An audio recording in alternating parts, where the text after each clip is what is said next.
Hello सांग माने good morning. काली ठू एते जोर से वर्षा हेउथिला जे आज सकाळु उठिकी देखिला बेलकु आम गाँ सारा पानी ही पानी खाली पानी रास्ता ठू आरंभ करी घर पाख पर्यंत पानी सब जमा हेकी रही जाइछि। आम नलकूअटा भी टिके टिके देखा जाउछि। अरे बाप रे आउ सेपटे आम पुओ सकाळु सकाळु सेई पानी रे खेलिबारे व्यस्त। वर्षा परे आम गाँ गणेश मंडप भी किछि एमिति देखा जाउछि।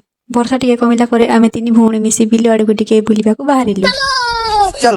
सबुआड़े पानी बिल गुड़ी को देखिले लगुच जमी छोट छोट पोखरी हो जाइछि। तापर पहुंची गले आमे आम गाँ ब्रिज पाखरे सेठी बहुत जोरे पानी आसुथिला हेले आमे पहुंचिला बेलकु टिके कमी जाइथिला। किछि समय सेठी रही पानी दृश्य देखि आमे टिके मजा कलु हेले आमर मजा देखि वर्षा भी पुणी आसीगला।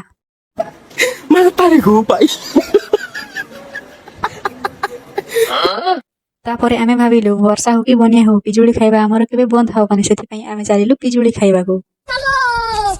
आपनको जदि वीडियोटी भल लागे गोटे लाइक शेयर कमेंट निश्चय करेंगे। रही धन्यवाद।